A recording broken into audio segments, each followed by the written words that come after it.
우리 부동산학 개론을 같이 공부하게 될 이동규라고 합니다. 네, 반갑습니다. 네.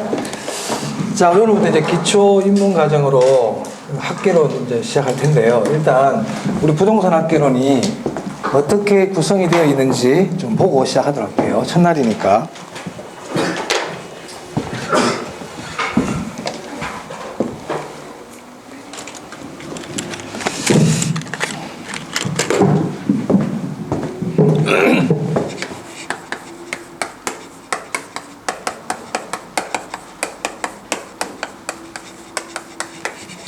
뭐 기본적인 우리 중개사 시험 내용은 원장님이 아마 간단히 설명해 주셨을 거예요. 그죠?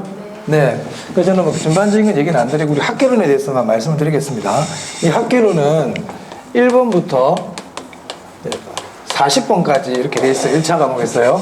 민법이 이제 41번부터 80번까지고 우리 개론이 이제 1번부터 40번까지 되어 있습니다.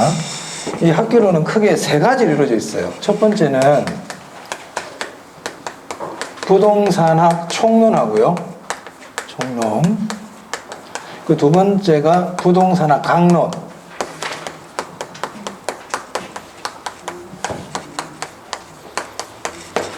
그 세 번째가 감정평가 및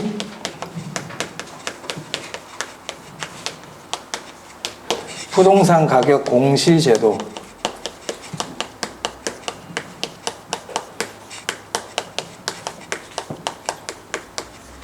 크게 이렇게 세 부분으로 이루어져 있습니다. 그래서 총론에서 한 2문제 정도 나오고요.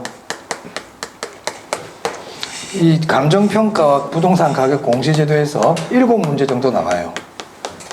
감정평가에서 6문제, 가격 공시에서 1문제거든요. 이렇게 출제가 되거든요. 꼭 그런 건 아니지만 일반적으로 이렇게 출제가 됩니다. 그리고 강론에서 이제 나머지 부분인 31문제 정도 이렇게 출제가 되고 있어요. 그래서 강론 안에는 다시 이제 뭐 경제론이라든지 시장론, 금융론, 투자론 이렇게 쭉 이루어져 있거든요. 이렇게 이루어져 있습니다. 자, 그래서 이런 것들을 공부하게 될 거고, 그래서 나머지는 이제 공부하면서 이제 그때 아시면 되고요. 자, 이제 우리 첫날이기 때문에 여기 뭐 공부를 처음 하시는 분도 계실 테고, 뭐 좀 공부를 또 좀 하셨던 분도 계실 테고 그럴 거예요. 그죠? 근데 여러분 올해 어차피 그 합격하는 게 목표잖아요. 맞습니까? 네. 언제까지 합격하는 게 목표입니까? 올해까지. 네, 그렇죠. 우리가 목표는 데드라인이 중요하거든요. 언제까지 하겠다. 이게 참 중요합니다. 그냥 합격하겠다 이러면 그게 뭐 올해 합격하겠다는 건지 내년에 합격하겠다는 건지 막연하잖아요. 그래서 항상 목표는 그 데드라인이 중요해요. 우리 언제까지 합격한다고요? 올해 안에. 올해 안에 합격하는 게 가능합니까? 가능해요? 무조건 가능해요. 무조건 가능합니다. 네, 100% 아시겠죠? 지금부터 공부를 시작하신 여러분들은 올해 누구나 다 합격할 수 있어요. 그걸 꼭 잊어먹지 마세요. 왜 제가 이런 말씀을 첫날 말씀을 드리냐면 이 우리 공인중개사 시험은 쉬울까요? 어려울까요? 쉬워요. 쉬워. 안 어려워요. 안 어렵습니다. 저와 같이 1년 동안 여기 개론을 같이 쭉 꾸준하게 제가 이제 하라는 대로만 좀 해주시면 70점 충분히 넘겨받아요. 70점 충분히. 우리 일단 1차 과목은 그 평균 60점만 받으면 되죠. 그럼 우리 개론에서 7점 받으면 민법은 50점만 받으면 합격하거든요. 그 개론을 7점 충분히 넘길 수가 있어요. 충분히 가능합니다. 우리 시험은 쉽다 어렵다? 쉬워요. 그렇지. 쉬워요. 어렵다고 생각하면 내가 할 수 없어요. 어렵다고 생각하면 포기할 것만 찾아갑니다. 사람들. 핑계만. 그러니까 조금만 힘들어도 야 이거 어렵다는데 그냥 안 해야 되겠다. 자기 자신을 자꾸 합리화시켜요. 그래서 우리 시험은 뭐라고요? 쉽다. 그리고 나는 올해 안에 꼭 합격한다. 이런 마음을 꼭 가지셔야 됩니다. 아시겠죠? 이 중개사 시험은 시험이 어려워서 포기하는 게 떨어지는 게 아니에요. 제가 쭉 지금까지 저도 강의를 하면서 좀 느낀 점은 첫 번째는 완주를 잘 못해요. 이게 공부 과정이 1년이라는 기간이 길다 보니까 중간에 포기하는 분들이 많이 나옵니다. 그 왜 포기할까요? 본인이 자신이 없거든요. 지금 말씀드린 것처럼 내가 합격할 수 있다는 자신감이 없는 거예요. 그러니까 공부하다 보면 1년 동안 공부를 하다 보면 힘든 시기가 오겠죠. 슬럼프 기간이 올 거 아닙니까? 체력적으로도 떨어질 거고 또 주변 여건에서도 좀 공부하는데 조금 약간 비협조적인 일도 생길 수 있을 테고, 그죠? 그럼 그분들은 도망갈 구멍만 자꾸 찾죠. 왜냐하면 본인 자신 힘들다 생각하기 때문에 이제 빨리 포기해버리는 거예요. 그러니까 포기하기 때문에 합격이 힘든 거예요. 그래서 1년 동안 포기 안 하면 합격할 수 있어요. 그리고 두 번째는요, 꾸준하게 해야 돼요. 네, 제가 이런 얘기는 우리 1년 강의 중에 수시로 해드립니다. 제가. 왜냐하면은 1년을 공부하다 보니까 이 멘탈이 많이 약해집니다. 이 공부가. 특히 우리 성인분들은 일반 사회생활에서 같이 하면서 공부를 하다 보니까 이 사회에 이런 악영향들을 많이 받아요. 여기 악영향이라는 건 공부를 꾸준히 하기 힘든 여러 가지 여건들에 접해진단 말이에요. 무슨 말 아시겠어요? 그러다 보니까 내가 공부를 해야 되나는 마음들이 자꾸 약해질 때가 있어요. 그때마다 제가 이렇게 조금씩 이렇게 자꾸 일부러 얘기를 합니다. 1년만 꾸준히 하면 합격할 수 있는데 중간에 포기해서 못하면 얼마나 아깝습니까? 그죠? 그래서 두 번째가 꾸준히 해라는 거예요. 학원을 중고에 포기하시면 안 되고요. 그리고 항상 내가 공부를 처음 한다는 마음으로, 지금 여기 공부하시는 분 계실 수 있거든요. 작년에 시험 보신 분 있으실 거예요, 아마. 그분들 특히 제가 부탁드리는데, 처음 내가 이 학원에, 지금 이 공부를 처음 한다는 마음으로 공부를 해주셔야 돼요. 좀 아시는 분들은 약간 자세, 이렇게 좀 마음이 이제 뒤로 가요, 뒤로. 이렇게 되는 거야. 근데 아무것도 모르는 새내기들은 눈이 반짝반짝해요. 처음 하니까. 근데 공부를 계속 했던 사람들은 그게 잘 안 됩니다. 초심을 잃어버리는 경우가 많아요. 그러다 보니까 선생님들은 저거 내가 아는 얘기인데 하고 집중을 안 하는 경우가 많습니다. 그게 굉장히 안 좋은 겁니다. 그래서 이 시험을 어찌 보면 처음 도전하는 사람들이 합격을 더 잘합니다. 시킨 대로 잘하거든요. 시키는 대로. 그래서 꾸준히 학원에서 하라는 대로만 1년 동안 타박타박 해나가는 거예요. 물론 여기 계신 분들 중에 여기 강의하는 우리 선생님들보다 훨씬 똑똑하시고 훨씬 사회적으로 역량이 높으신 분들도 계세요. 단지 이 과목만 제가 좀 잘한다는 거지, 이 중개사 시험을 어떻게 합격하는 게 좋다는 걸 우리가 잘 안다는 거지, 다른 부분에 대해서는 우리 수업 들으시는 분들이 훨씬 저보다 나은 분들도 많이 계시거든요. 그러니까 이 시험을 합격하기 위해서는 그냥 학원을 믿고 학원에 하라는 해보는 거 1년 동안 속는 셈 치고, 무슨 말 아시겠습니까? 내 생각은 버리는 거예요. 안 그래요? 우리 몇 개는 배를 타고 지금 여행을 가는데 선장시킨 대로 해야지, 그 안에서 성격들이 이러자 저러자 뭐 그러면 물에 빠져 죽는 수밖에 없잖아요. 그죠? 그러니까 1년 동안 꾸준히 그냥 학원 이렇게 하는 대로 좀 못마땅해도 그냥 믿고 쭉 한번 따라가 보는 거예요. 따라가 보는 거예요. 그리고 나서 이제 결과를 보고 그때 돼서 뭘 하든지 얘기해. 따라하지도 않고 나중 돼가지고는 뭐 뛰는 소리 하면 안 되는 거 아닙니까? 그죠? 그래서 제가 부탁드린 첫 번째는 포기하지 말고 자신감을 가지고, 우리 시험 쉽거든요. 안 어려워요. 포기하지 말고 꾸준히 학원 프로그램대로 충분히 수행한다. 그러시면 올해 전부 합격합니다. 제가 이거는 약속드릴 수 있어요. 네, 다 합격할 수 있습니다. 그래서 누가 주변에서 공부를 하는데 좀 이렇게 안 좋은 얘기 하는 분들이 있을 수 있거든요. 야, 어렵다는데 그거 벌써부터 하는 사람 있을 수 있어. 그걸 공부하기 어렵다는데 뭐 하고 있느냐. 그런 얘기는 이제 길을 닫아버리셔야 돼요. 그런 분들은 내 공부에 도움이 안 돼요. 도움이 안 되고, 그런 얘기 하면 그냥 듣지 마세요. 그러니까 어차피 내가 결정을 한 거 아닙니까? 결정했으니까 끝까지, 우리 10월 마지막 토요일에 이제 시험이 있을 텐데 그때까지 끝까지 완주하시면 되고요. 최근에 시험 경향을 보면요, 1차는 제가 봐서는 그렇게 시험이 어렵지 않아요. 시험 난이도가 어렵지 않습니다. 네, 그건 충분히 예상할 수 있는 부분이에요. 근데 2차 난이도가 조금씩 올라가고 있어요. 올해도 마찬가지였거든요. 그거는 국가시험들이 대부분 다 그래요. 중개사 시험도 앞으로 그런 경향을 따라간다, 이렇게 보시면 됩니다. 자, 그러면 내가 과연 합격하기 위해서는 어떻게 해야 되느냐? 자, 4월까지 있죠. 4월 달까지는 1차 위주의 공부를 해주셔야 돼요. 2차도 지금 수업을 하죠.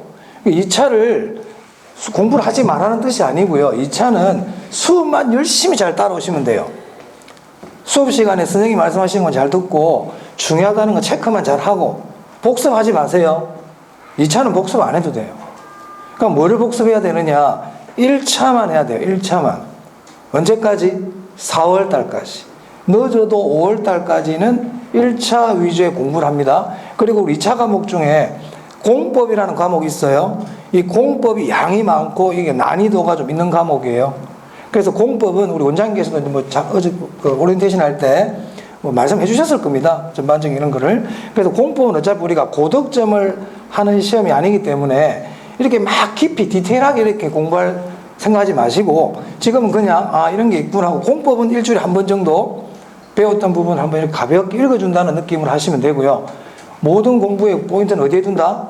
1차에 둬야 됩니다. 그래서 우리 시험이 10월 마지막 토요일에 있다 생각하지 마시고요. 1차 시험은 5월 말에 있다 이런 마음으로 공부해야 돼요. 1차 시험 언제 있다고요? 5월 말에. 5월 말에 아시겠죠? 10월 달에 있다 이렇게 생각하면 느슨해져요. 그 1차 시험은 5월 말에 있다 이렇게 생각하고 1차를 준비하세요. 그래서 5월 말 모의고사가 우리 이제 매달 전국 모의고사를 보거든요. 5월 말에 모의고사 점수가 만약에 한 55점 정도 나오잖아요. 그럼 그분 올해 무조건 1, 2차 합격합니다. 그러면 우리가 왜 6월달, 7월달 돼가지고 2차를 할 수 없느냐? 중간에 1차만 하고 포기하는 분이 왜 나오느냐? 1차가 안 되기 때문이에요. 1차가 안 되면 포기하려고 그래요. 그리고 2차도 안 하고 1차만 하려는 생각이 들거든요. 1차가 굉장히 중요해요. 그래서 5월 말에 55점 정도가 나오는 분들은 학원 나오지 마라 그래도 나와요. 그분들은 합격이 보이거든요. 그분들은 그냥 더 잘 나옵니다. 아시겠죠? 그래야만 6월 달부터 2차를 할 수 있어요. 1차 점수가 안 나오면 6월 달에도 1차를 못 나. 계속 1차를 잡고 있는 거예요. 꼭 그렇게 해야지. 그래서 4월 달 말 늦어도 5월까지는 1차 위주로 공부를 하셔야 됩니다. 아시겠죠? 그리고 6월 달부터 2차에도 충분하거든요. 시간적으로는. 네. 그렇게 계획을 잡으셔가지고 하시고요. 그 다음에 이제 공부를 시작하기 때문에 여러분들이 이제 계획을 좀 세워야 돼요. 계획. 공부 계획. 물론 못 지키겠지만, 그죠? 우리가 못 지킬 계획을 많이 세우죠. 하지만 안 세우는 사람보다 100번 나아요. 계획을 세우세요. 그걸 한 달 계획, 뭐 하루 계획 이렇게 세우시는데 계획을 세울 때는 무리하게 세우지 마세요. 하루에 나는 오늘부터 6시간씩 공부해야지. 그거 못 지키거든요. 못 지킵니다. 그렇게 하지 말고 아까 제가 꾸준한 게 중요하다고 그랬어요. 그럼 오늘 내가 개론을 했으면 1시간. 여러분 지금까지 책상에 앉아가지고 공부를 이렇게 해본 경험이 별로 없어요. 학창시절 이후에. 근데 그런 분들 지금 집에 가가지고 2시간, 3시간씩 공부 못 합니다. 나중 되면 지쳐요. 그러니까 지금은 하루 1시간이면 1시간. 그러니까 내가 만약에 할 수 있는 역량이 100이면 계획은 한 50 정도만 잡는 거예요. 그럼 해낼 수 있을 거 아니에요? 그렇죠? 하루 여러분 30분 책 보는 거 할 수 있잖아요. 30분이나 보는 거예요. 꾸준하게. 그럼 30분을 이렇게 달성하다 보면 자신이 생겨요. 우리가 작은 성취라는 게 굉장히 중요하거든요. 작은 성취감을 맛본 사람은 큰 성취도 할 수 있어요. 그런데 너무 무리한 계획을 세워가지고 내가 그걸 실패를 해버리면 에이, 그렇지. 내가 나는 계획 세워도 하지도 못한 이러죠. 자기 자신에 대한 안 좋은 피드백이 옵니다. 안 좋은 게. 그런 분들 포기를 해버려요. 그래서 계획은 절대 무리하게 세우는 게 아니에요. 조금씩 내 역량이 커짐으로써 큰 계획을 세워나가야지. 나는 이 정도 역량밖에 없는데 이런 계획을 세워놓고 하면 그건 좀 안 맞지 않습니까? 그죠? 그래서 첫째, 계획을 세운다. 나한테 무리하지 않은 계획을 세운다. 둘째, 계획을 세우면 실천을 해야 될 거 아니에요? 실천하고 나서는 내가 이걸 했는지 안 했는지 점검. 이건 공부뿐만이 아니라 우리 모든 여기 자영업 하시든지 어떤 사업 하시면 다 이렇게 하시면 좋아요. 계획을 세우고 실천하고 했는지 안 했는지 점검을 해봐야 돼요. 그리고 나서 내가 잘했구나. 잘했으면 내가 열심히 했네. 못했으면 내일은 좀 열심히 해야 되겠다. 이런 게 있어야 되거든요. 이런 과정을 1년 동안 쭉 하시는 분은 떨어질래야 떨어질 수 없어요. 무조건 붙어요. 그런 분들은. 근데 이렇게 하는 분들이 제가 이렇게 하면 지금은 별로 안 어려 보이잖아요. 그죠? 근데 100명 중에 한 3명, 4명밖에 안 해요. 1년 동안 하는 사람이. 별로 없어요. 네. 좋은 줄은 아는데, 참 맞는 말이고 좋은 말인 줄 아는데, 그걸 실천에 옮기는 사람은 극소수다. 극소수입니다. 그래서 우리가 이 세계에 있는 그 많은 돈들을 전 세계 인구 1%가 전 세계 자산의 96%를 가지고 있다고 그러죠. 그 1%는 하는 사람인 거예요. 그러니까 아까 그랬죠. 데이터가 100명 있으면 어떤 걸 얘기를 해주면 실천하는 사람은 3명밖에 없더라는 겁니다. 3명도 많이 말씀드리는 거예요. 원래 한 2명밖에 없어. 그래서 그 2명이 98명을 지배하는 거예요. 이 세상이. 그 사람들 하는 사람. 그래서 이 세상은 하는 사람과 안 하는 사람으로 딱 나눠져 있는 겁니다. 아는가 모르는가 아니에요. 요즘 다 알아요. 정보도 많고 가르쳐 주는 데도 많고 요즘 몰라서 못하는 사람은 아무도 없어요. 지식은 너무 넘쳐요. 단 실천하느냐 안 하느냐의 차이밖에 없습니다. 여러분들 지금 제가 첫날이라서 공부를 어떻게 말씀을 드렸으니까 꼭 1년 동안 계획을 자꾸 세우면서 실천해 나가도록 하세요. 그러면 다 합격할 수 있습니다. 그때 실천할 때 아까 말씀드린 포기하지 않는 이 시험은 쉽다. 내가 할 수 있다는 그 자신감이 밑바탕이 돼야 그게 가능할 수 있는 거예요. 네. 그래서 제가 1년마다 강의할 때마다 말씀을 드리는데 우리 땅에다가 사과를 심으면 뭐가 납니까? 사과나무가 나죠. 가시나무를 심으면 뭐가 납니까? 가시가 납니다. 땅은 이게 사과인지 가시인지를 구별 못합니다.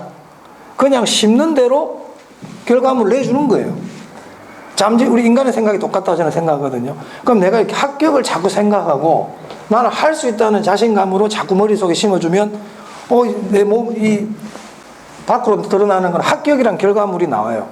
근데 되겠나 이거? 어렵다 하던데 이렇게 생각하는데 되게 좋은 결과물이 나옵니까?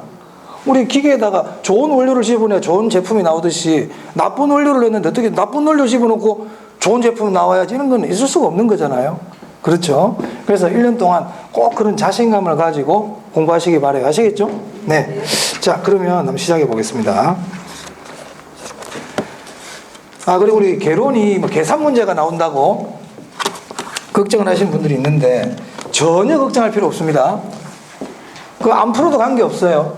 그럼 계산 문제 끝내지 마시고 계산 문제는 또 나올 만한 것들 미리 알려드려요. 알려드리니까 우리 어차피 시험이 만점 받는 시험도 아니고 70점만 받으면 되잖아요.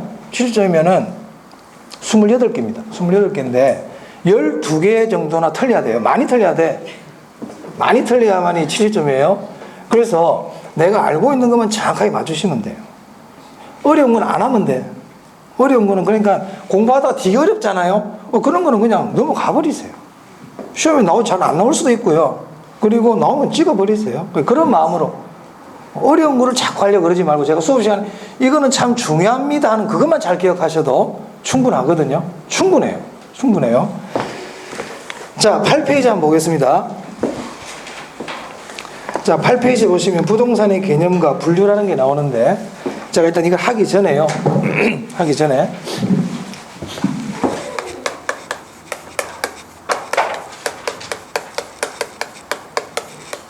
자, 우리 이제 부동산학 개론이니까 부동산에 대한 걸 전반적으로 공부하는 게 부동산 학이거든요. 그럼 부동산 학이라는 건 뭘까요? 부동산을 공부하는 거지 뭐. 그럼 시험에서 부동산 학이 뭡니까? 이런 건 안 물어봐요. 그 물어보나 마나야 부동산 공부하는 거예요. 근데 뭘 잘 물어보냐면 이 부동산학의 성격을 잘 물어봐요.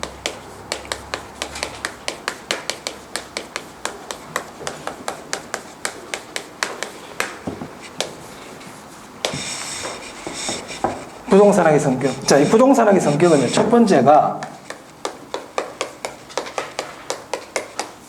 종합과학이에요.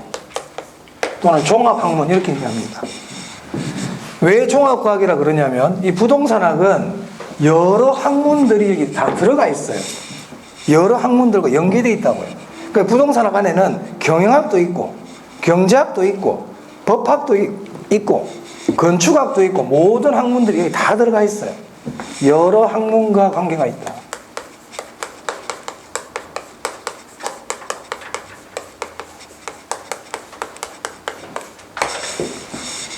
두 번째는요, 이 부동산학은 응용과학이에요. 우리가 학문은 순수과학과 응용과학으로 나눌 수 있습니다. 순수과학은 우리 자연과학 같은 것들이에요. 물리학, 화학, 수학, 그러니까 그냥 학문 그 자체로. 근데 응용과학은 뭐냐면 그 학문을 인간 생활에 이렇게 적용하는 걸 응용학문이라 그래요. 그래서 부동산학은 응용과학이에요. 그럼 응용과학의 반대가 뭐냐? 이 순수과학이에요. 그럼 부동산학은 순수과학일까요? 순수과학이 아니라는 겁니까? 아니라는 얘기죠. 부동산학은 순수과학이 아니에요. 아니에요. 그리고 사회과학이에요. 이 사회과학은 뭐냐면 인간 생활과 관계되는 걸 연구하는 학문을 사회과학이라고 그래요. 그럼 사회과학에는 인간이 꼭 들어가 있겠다. 그죠? 이 부동산학이라는 거는 부동산학의 목적이 뭐냐면요. 인간과 부동산의 관계 개선이 목적이에요. 인간이라는 게 꼭 들어가요. 부동산학에는 인간이 꼭 들어갑니다.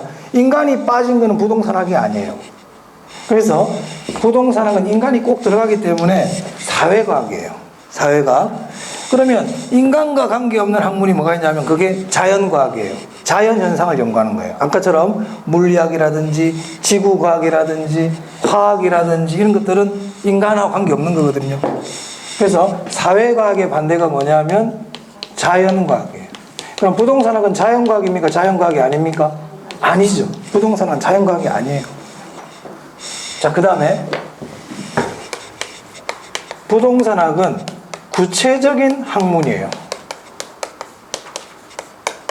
구체적인 학문이에요.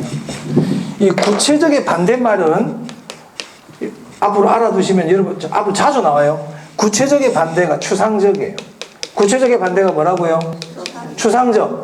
구체적의 반대는 추상적이다. 이건 우리 개론에서 전반적으로 자주 나오는 용어니까 알아두시면 좋습니다. 구체적의 반대는 추상적이다. 그럼 부동산학은 추상적인 학문이 아니라는 거예요. 자, 그래서 첫 번째, 부동산학의 성격을 알아야 돼. 부동산학의 성격은 종합, 응용, 사회과학이면서 구체적인 학문이다. 그런데 순수, 자연, 추상적인 학문은 아니다. 이게 시험에 한 번씩 물어봅니다. 아셔야 됩니다.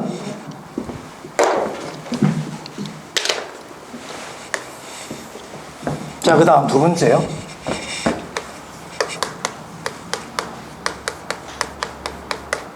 부동산의 3대 측면이 있어요. 자, 여러분 공부를 할 때요. 여기 1번으로 하는 게 좋겠네요. 1번.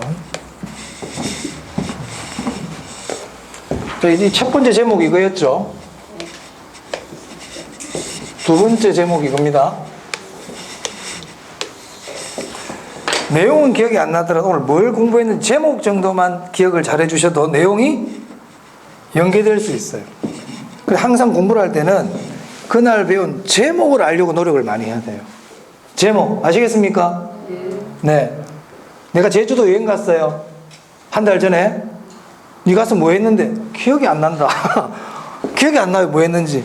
근데 어디 갔는데? 성산일출봉 갔지. 그래, 성산일출봉이 제목인 거야. 그러니까 성산일출봉 가서 뭐 했어? 그러면 기억이 조금씩 나요, 안 나요? 나죠. 그래서 공부는 제목을 연상시키는 게 아주 중요하다. 제목 아시겠습니까? 그게 우리가 앞으로 공부해야 될 내용이고 시험에서 다루는 테마인 거예요. 그러니까 지금 테마 2개 했다. 지금 첫 번째 일단 부동산학의 성격 했고요. 이제 저 이거 할 거예요. 3대 측면. 네.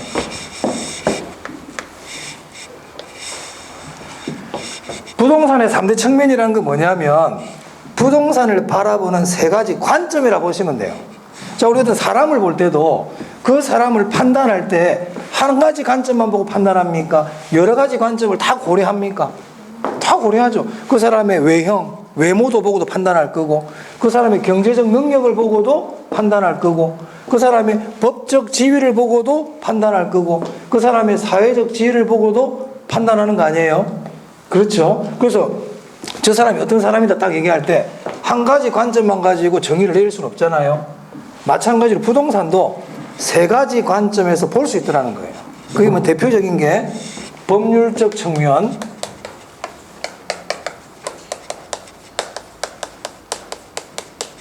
경제적 측면,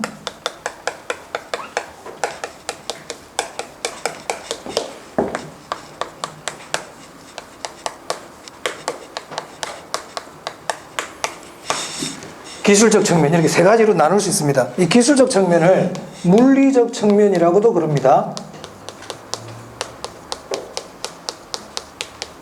그럼 부동산의 3대 측면이 뭐뭐 있다고요? 법률적, 경제적, 기술적. 3대 측면 뭐라고요? 법률적, 경제적, 기술적. 이걸 3대 측면이라고 불러요. 이 기술적 측면이 뭐냐면 부동산의 외형을 가지고 얘기하는 거예요. 저도 건물이 있습니다. 야, 저 건물 보니까 10층짜리 건물이구나. 10층짜리 철근 콘크리트 건물이다. 이거는 기술적 측면에서 부동산을 보고 있는 겁니다. 산에 갔어요. 야, 경관이 멋지구나. 산세가 참 멋지구나. 이거는 기술적 측면인 거예요. 아, 저 사람 참 잘생겼네. 키도 크고 체격도 좋고 기술적 측면인 거예요. 무슨 말 아시겠죠? 그게 기술적 측면이에요. 그럼 법률적 측면은 뭐겠어요? 부동산을 법적인 관점에서 보는 거예요. 여기는 상업지역이기 때문에 건물을 높이 올릴 수가 있어. 건축법상. 그 여기는 건축법상 건물을 많이 못 올려. 용적률 건폐율이라는 말 들어보셨죠? 그죠? 그런 것들은 다 무슨 관점입니까? 법률적 관점에서 보는 거예요. 토지를 보러 갔더니 여기는 개발 제한 구역이야. 개발이 돼야 안 돼.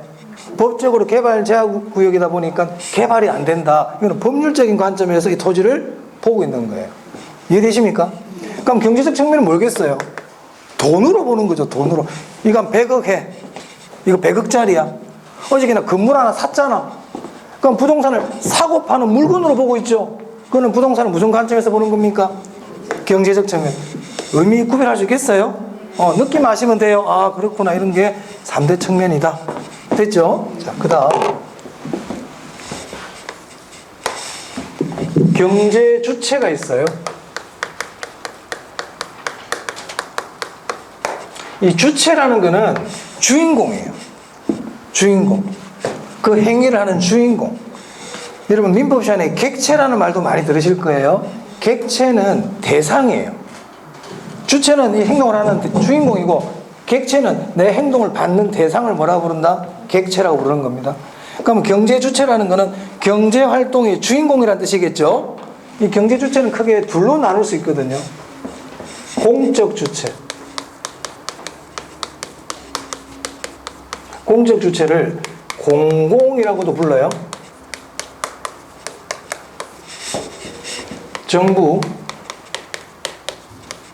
지방자치단체, 지자체, 공사, 한국토지주택금융공사 이런 게 있죠. 한국토지주택공사 있죠. 들어보셨죠? 무슨 공사. 네, 전부 공적 주체에 들어갑니다.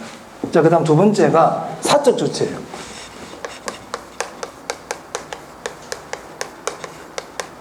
사적 주체를 우리가 민간이라고도 불러요. 민간부. 사적 주체를 시장이라고도 그래요. 시장. 시장 그럼 이거는 정부를 얘기하는 게 아니고요. 민간을 얘기하는 겁니다. 시장은. 아시겠죠? 네. 시장은 민간이다. 민간. 그래서 경제 주체는 크게 둘로 나눌 수 있는 거예요. 이 공적 주체를 제1섹터라고 불러요.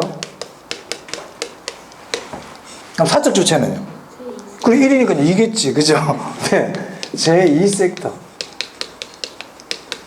자, 그런데 이 둘이 뭐 같이 할 수도 있나요? 개발을 할 때 정부와 민간이 공동으로도 개발할 수 있습니까? 공동으로 무슨 사업을 할 수 있죠? 네, 그걸 제3섹터라 그래요. 그래서 제3섹터란 의미가 뭐냐? 공공과 민간이 공동으로 할 때 이걸 몇 섹터라고 부른다고요? 네, 예전에 시험에 한번 나온 적이 있어요. 3섹터라고 부릅니다. 그래서 경제 주체에 대해서 봤습니다. 경제 주체. 이런 것들은 시험에서는 이렇게 한 번씩 아까 이건 나온 적이 있지만 자주 물어보는 건 아니지만요. 그래도 공적 주체와 사적 주체가 뭔지는 우리가 알아야 되는 거예요. 그럼 사적 주체는 어떤 것들이 있느냐? 개인, 기업, 조합. 우리 뭐 재건축 조합 이런 거 들어보셨잖아요. 이 조합들은 다 사적 주체에 들어가요. 네. 자, 이제 네 번째입니다.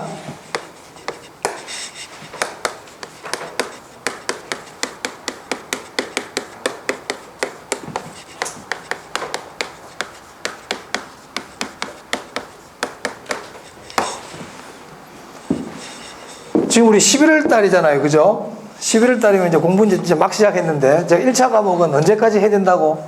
4월까지. 늦어도 5월 말까지. 그러면 지금부터 해가지고 6개월 남았네요. 6개월?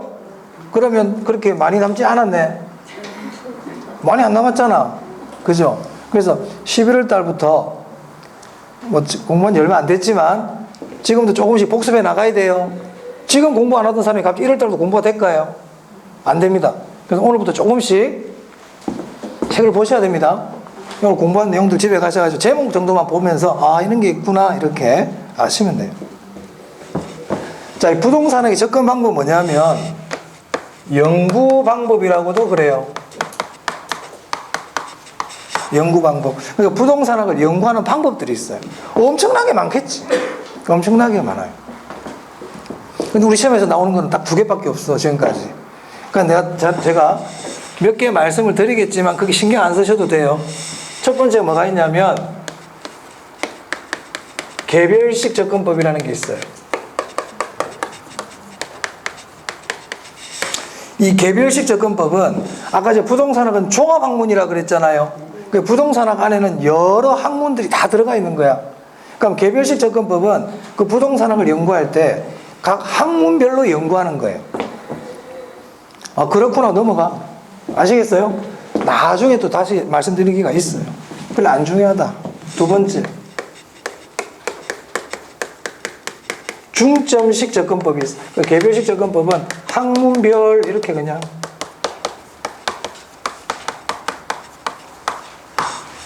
중점식 접근은 뭐냐?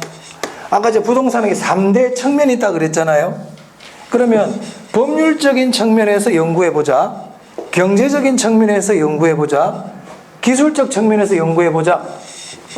즉 특정 측면별로 부동산학을 접근하는 방법이 중점식이에요. 특정 측면.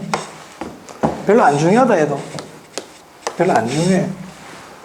세 번째가 뭐냐면 종합식 접근법이에요. 얘는 중요하다. 중요하다. 그럼 종합식 접근법이 뭘 것 같아요, 여러분들 생각에? 여러분이 한번 맞춰보세요. 뭘 것 같아요? 지금 칠판에 있는 거를 기초로 해가지고 생각해봐. 여기 봐. 개별식은 학문별로 접근이고 중점식은 저기 세 가지 측면 중에서 한 측면만 가지고 연구하는 거라 그랬고, 그럼 종합식은 뭘 것 같아요? 종합적으로 어떤 거를 종합적으로 할 것 같아? 저기 있는 3대 측면을 모두 고려하는 거예요. 종합식 접근법. 오케이? 가르쳐 주는 대로만 듣고 있다 보면 다 잊어먹어. 가르치는 대로만 듣고 있으면 다 잊어먹는다. 자, 차 옆에 타고 있잖아요. 바깥분이 운전을 하고 있어요. 여러분은 옆에 앉아 있어요. 어디 가고 있어요. 남편분이 가면서 길을 가르쳐줘요. 왜? 다음에 내가 가야 되거든. 오늘 길 가르쳐주러 온 거야. 여기서 가다가 왼쪽으로 갔다가 오른쪽으로 갔다가 왼쪽 가면은 여기 도착하게 가르쳐줬어요. 그 다음날 운전하면 갈 수 있어요? 잘 못 갑니다. 왜? 내가 직접 안 해보고 옆에서 가르쳐 듣고만 있었거든. 그런데 내가 직접 핸들 잡고 운전해서 한번 가봤어요. 그럼 그 다음날 갈 수 있어요? 없어요? 훨씬 쉽게 가지. 맞아요? 그렇습니다. 우리 공부는 항상 내가 주도적으로 해야 됩니다. 앞에 있는 저는 그냥 도와주는 역할밖에 안 돼요. 공부는 누가 하는 거다? 여러분들이 하는 거예요. 여러분들이. 그러면 그거 누가 모릅니까? 다 알지? 방법을 몰라 그런데 그게 그게 맞는 줄 아는데 방법이 있단 말이에요. 방법이. 첫 번째는 그냥 가르치도 가만히 듣고 있다. 물론 그것도 나쁜 건 아니지만 가만히 듣고 있는 것보다는 내가 스스로 자꾸 물어봐야 돼요. 지금 뭐 하고 있지? 자꾸 점검을 해야 돼. 아, 지금 부동산에 접근 방법 하고 있구나. 접근 방법은 연구 방법이라는데 그 종합식 접근법이라 적어놨네. 그럼 저게 뭘까? 자꾸 생각해 봐야 돼요. 민법 할 때 특히 그런 거 해야 된다. 민법 할 때. 민법. 그럼 종합식 접근법이 뭘까? 그럼 이름을 가만히 봐봐. 이름에 의미가 다 들어가 있어. 어떤 분 이름이 김팔룡이야. 그분은 형님이 7명 있어. 이름은 그냥 짓는 게 아니에요. 그 유출해 볼 수 있잖아요. 이 사람 팔룡이면 8째구나. 최소한. 그냥 팔자를 그냥 갖다 붙였을 리가 없지 않습니까? 안 그러면 그 동네 자기가 무슨 파라고 무슨 연관 있는 사람이든지 이유가 있겠죠. 우리 대통령 사는 집 왜 청와대라 그럽니까? 안 가봤지만 지붕이 파란색 기와겠구나. 미국의 대통령이 살고 있는 집이 백악관이죠. 안 가봤지만 난 그 흰색인 줄 알 수 있어요. 이름만 듣고 알 수 있단 말이에요. 맞습니까? 이름은 그냥 짓는 게 아니에요. 그래서 종합식 접근법이라는 거는 말 그대로 종합적으로 모두 이런 말이 들어가겠네. 맞습니까? 항상 그런 식으로 내가 스스로 자꾸 정의를 내려봐야 돼. 내 스스로 자꾸. 그럼 내가 이거는 이걸 거야 하고 정의를 딱 내 혼자 내렸는데 선생님이 앞에서 딱 내가 똑같은 얘기를 해주거든. 그럼 그건 절대 안 잊어먹지. 내 생각과 똑같으니까. 근데 보래 내 생각과 또 다르게 얘기하네. 그러면 그런 건 나중에 내가 또 틀릴 수 있어요. 내 생각하고 다르니까. 그러니까 공부할 때는 내 생각하고 똑같은 걸 공부를 해야 돼. 내 생각하고 틀린 걸 공부를 해야 돼. 틀린 걸 열심히 해야 돼. 그래야 내가 안 틀리는 거예요. 무슨 말 알겠어요? 그게 중요하다니까. 그래서 가만히 듣는 것보다는 미리 생각을 하면서 계속 듣는 거예요. 그러면 좋은 점이 많아. 학습 효과도 좋고 잠도 안 와. 잠도 안 와요. 가만히 있잖아요. 시킨 대로 하잖아요. 졸립니다. 저 같아도 졸릴 것 같아요. 졸려요. 그럼 선생님 보고 그렇게 하지 마세요 할 수 없잖아요. 선생님들 다 다른데 강의 스타일이. 그럼 누가 맞춰야 돼? 내가 맞춰야 되는 거야. 안 졸리는 방법을 찾아야지. 그래서 수업 시간에 내가 적극적으로 주인공이 되어서 그 수업을 임하면 졸립지가 않습니다. 네. 그래서 모든 걸 할 때는 내가 주인공이 돼야 돼. 수업 시간에도 강의하는 사람이 주인공이 아니고 누가 주인공이다? 여러분들이 주인공이 돼가지고 공부를 해야 되는 거예요. 아시겠죠? 그래야만 이게 훨씬 효과도 좋고 몸도 안 힘들어. 억지로 끌려가면 몸만 힘들고 효과도 안 나. 제가 첫날에 공부하는 방법 때문에 말씀드리는 거예요. 그럼 종합식 접근법은 말 그대로 종합이구나. 그 말은 저기 3대 측면이 있었죠. 3대 측면을 모두 고려하는 거예요. 3대 측면을 모두 고려한 접근 방법이야. 얘는 시험에 잘 내. 왠지 종합이니까. 얘는 알아놔야 됩니다. 얘는 몰라도 됩니다. 몰라도 됩니다. 얘도 이제 나올 때 됐거든, 이제 시험에. 아시겠죠? 종합적으로 아시겠죠? 자, 그 다음에요. 하나 더 말씀드릴게요. 의사결정 접근법이라는 게 있어요.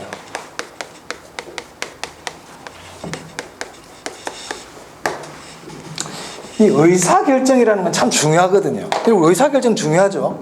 그래서 이 부동산학에서도 이 의사결정 접근법은 중요하단 말이에요. 그 두 개 시험에 잘 내요. 그럼 의사결정 접근법이 뭐냐? 인간이 하는 말 이름이 그냥 의미가 있다니까. 의사결정에다가 초점을 두고 부동산학을 연구하겠다는 거예요. 인간이 하는 의사결정을 가지고 부동산학을 연구하자. 그거야. 별거 없어. 그러면 어떤 의사결정인지가 중요하거든. 어떤 의사결정이냐? 이익극대화.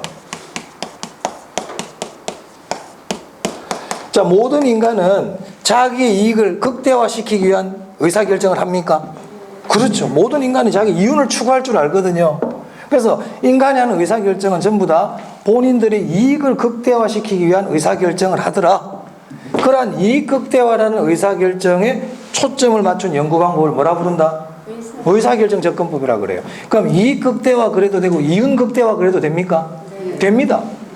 그래서 의사결정 접근법이 시험에 나오면요, 저 이익 극대화라는 말이 빠질 수가 없어요.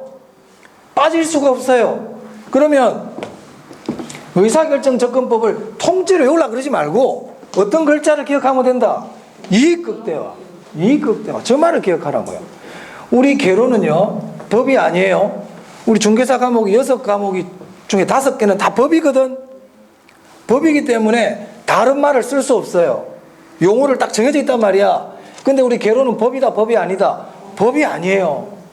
그러니까 대학 교수들마다 이익극대화라는 사람도 있고 이윤극대화라는 사람도 있고 자기 마음대로 부른단 말이에요. 그럼 우리 그걸 다 외우려고 그러면 돼, 안 돼? 힘들어. 다 외우려고 그러면 안 돼. 그럼 우리 어떻게 해야 되느냐? 시험에 잘 나오는 표현을 알아두면 되는 거예요. 시험에 잘 나오는 표현. 그리고 시험에서 꼭 나오는 단어. 그거를 기억하면 돼. 그럼 의사결정 접근법 할 때 어떤 글자가 나온다? 이익 극대화, 이윤 극대화. 아시겠죠? 됐습니까? 그럼 의사결정 접근법에서는 이 글자만 알면 돼. 이 글자만. 그럼 제가 조금 더 이제 살아붙여 얘기해 볼게요. 그럼 인간이 이익을 극대화시키는 의사결정을 하려면 똑똑해야 돼? 맹구해야 돼? 맹구는 이익 극대화 못 하거든. 인간이 똑똑해야 된다는 거예요.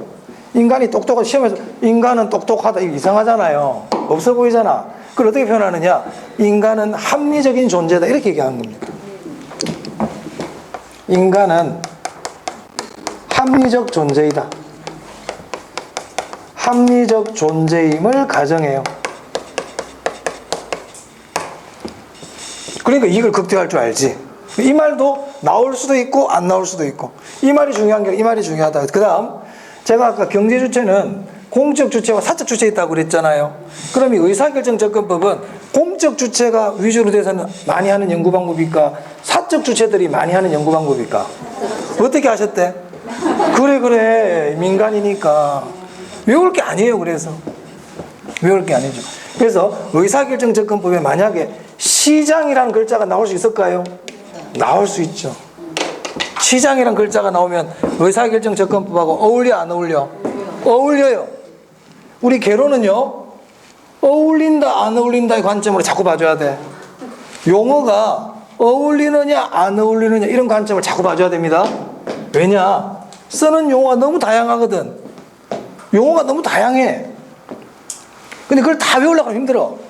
그러니까 첫째 용어의 뜻을 알고 그리고 나서 어울리는 것들끼리 연결을 잘 시켜야 돼요. 그게 굉장히 중요합니다. 결론은. 그게 안 되면 어려워요. 그래서 우리 다른 과목도 마찬가지지만 용어의 의미를 알려고 노력한다. 근데 그 많은 용어를 어떻게 다 외웁니까? 다 아시라는 게 아니고 제가 중요하다고 말씀드린 것들만이라도 용어의 의미를 알려고 노력해야 돼요. 우리 개론은 용어의 뜻을 물어보는 게 80%야. 시험에서. 부동산학 개론이잖아요. 저 개론이라는 거는 개괄적으로 물어본다는 뜻이에요. 개괄적으로. 그러니까 부동산학에 대해서 디테일하게 물어보는 게 아니에요. 우리가 무슨 뭐 석박사 논문 쓸 것도 아니고 시험에 합격만 하면 되는 거잖아요. 여러분들도 뭐 깊이 있게 공부하고 싶으면 그렇게 없잖아요. 우리 솔직히. 합격만 하면 되는 거잖아. 그죠? 그래서 개론은 용어의 의미를 잘 물어봐요. 용어의 뜻. 네. 용어의 뜻을 잘 알아야 돼. 자, 부동산에 접근 방법 됐나요? 네. 여기까지 봤고요. 이 칠판 지우지 마시고요. 좀 쉬었다가 계속 하도록 하겠습니다.